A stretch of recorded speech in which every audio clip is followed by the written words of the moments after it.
And hello, everybody. I'm Jackson Mitchell here in Brooklyn News headquarters. We are monitoring lots of news, to say the least. Things are just getting started. The day's getting started again. I'm Jackson Mitchell. So good to be with you.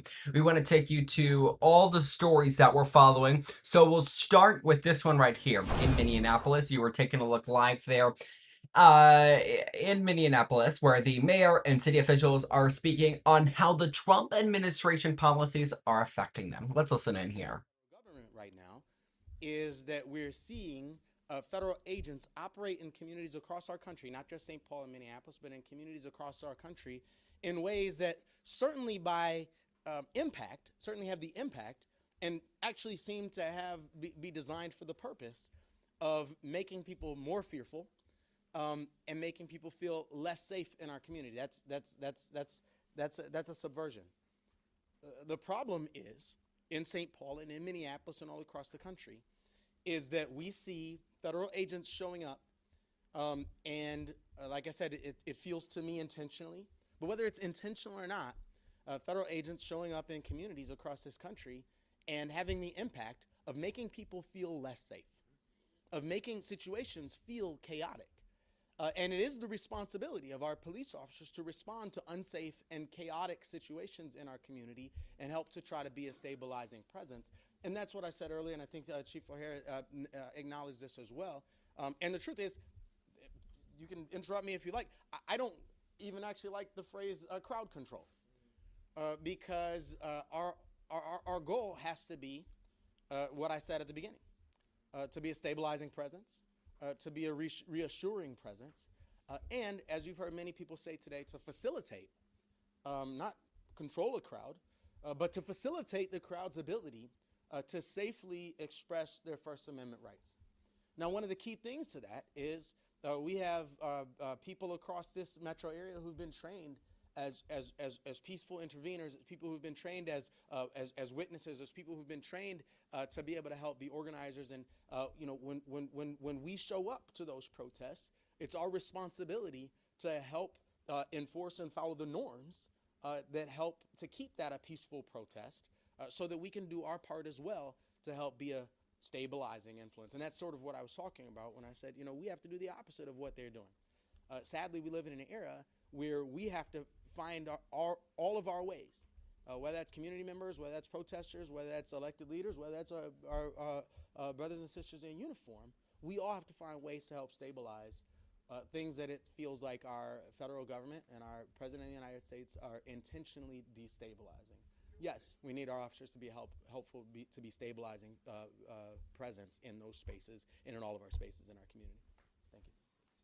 Do officials in each city currently have, as an open line of dialogue with the Department of Homeland Security, just to get a basic sense of what you are responding to when the police does in fact end up, or are you essentially showing up blind at a chaotic confrontation?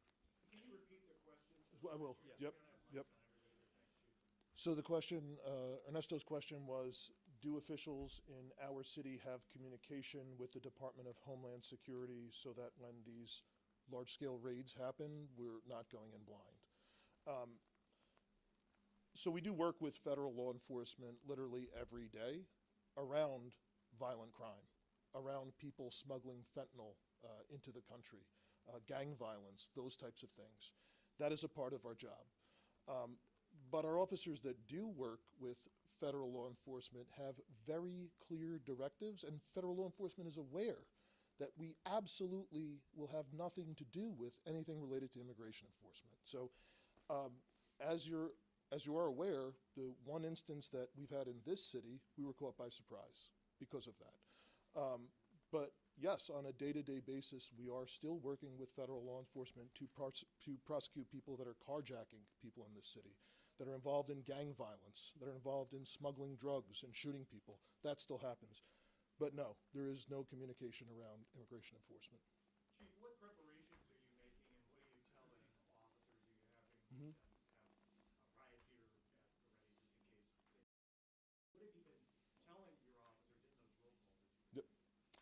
So the last 24 hours, I had the entire command staff with me, all of the chiefs at roll call, the leaders from our consent decree implementation unit present, as well as our officers that deal with response to large-scale incidents.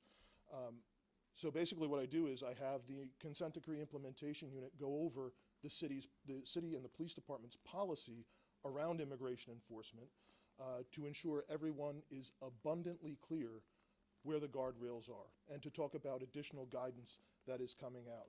Additionally, we have our folks talk about, from a tactical perspective, obviously because we're not going to get involved in legitimate First Amendment activity, but if something becomes a life-threatening emergency with a large crowd, ensuring that there is a plan beforehand, ensuring that our officers are aware that, oftentimes there's multiple agencies involved in these things, and we're finding out after the fact, ensuring that our officers are aware that they're only going to take orders from people appointed over them in the Minneapolis Police Department, and ensuring that there is a plan if we do have to rescue a person who may be injured or anything like that, that there is a plan to get in and get out as safely as possible.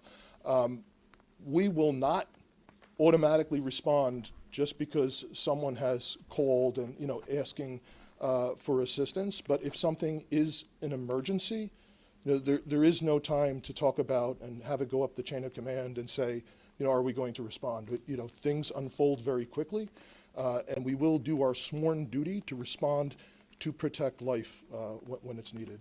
You've got time for about two more questions. Two more questions, please. Mayor Fry, you described it as a when, not an if, that ICE will be breaking the law when they engage in this operation targeting the Somali community.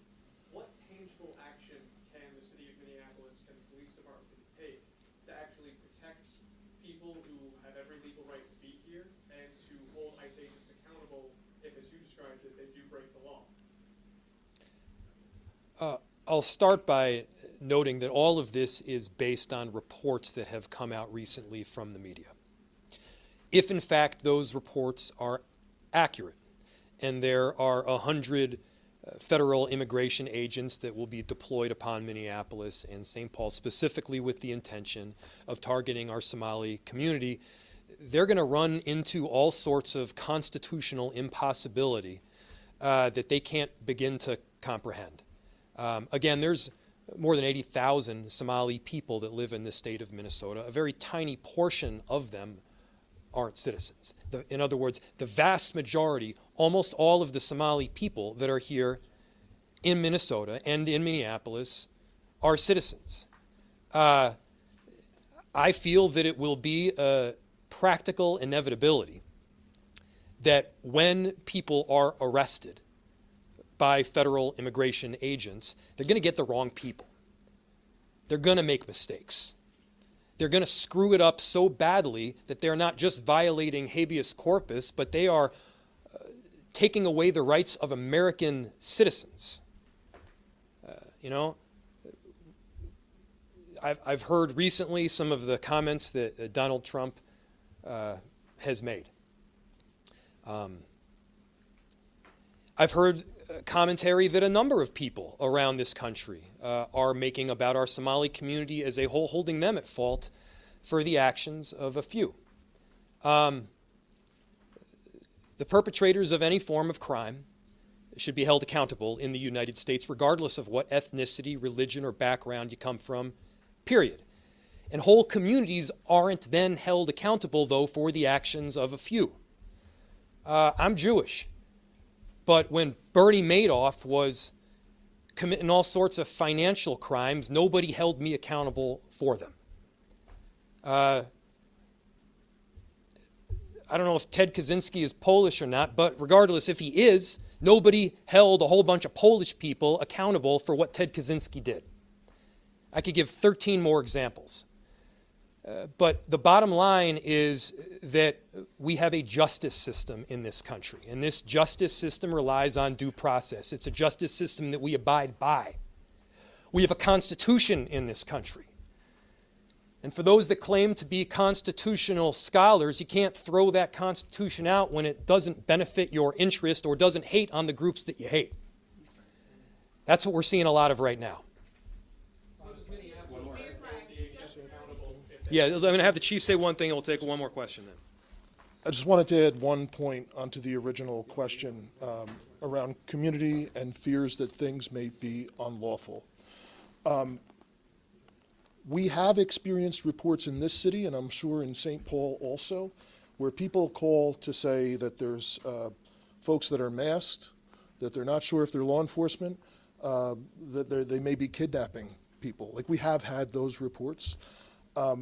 I want to be clear to the community. The community should know that if you see something like that, that is legitimate, that you don't know if someone is law enforcement, you should call 911. And you should provide as much information as possible, because let's not forget, we very recently had tragedy in this state by someone who was purporting to be law enforcement. So please, let's be clear. That's something everyone should report, and that we will immediately respond to, and we will document, whether it's somebody's not sure if there's a kidnapping happening, somebody's not sure if that there's law enforcement present or not.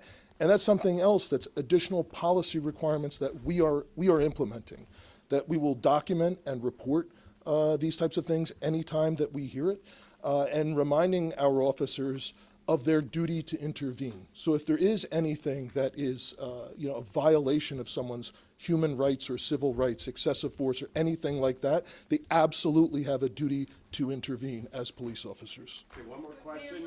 Hold on. One more question from someone who has not asked a question yet. Right here. Thank you. This is for Mayor Fry and also Councilman Osmond. We just heard the president say that he doesn't want Somalis in the U.S. and wants them to go back to their homeland. What's your response directly to him? He's wrong, and we want them here. Somali people have been an extraordinary benefit. I'll say it again. Somali people have been a benefit to our city for longer than I have been in our city. They have started businesses and created jobs. They have added to the cultural fabric of what Minneapolis is. Alrighty, you are continuing to listen in there to a press conference happening in Minneapolis, where officials are speaking on the Trump administration policies, and now they say they are affecting the Somali citizens of Minneapolis there. So we'll continue to monitor that. That feed is from KARE or CARE. Our thanks to them for having this ready for us.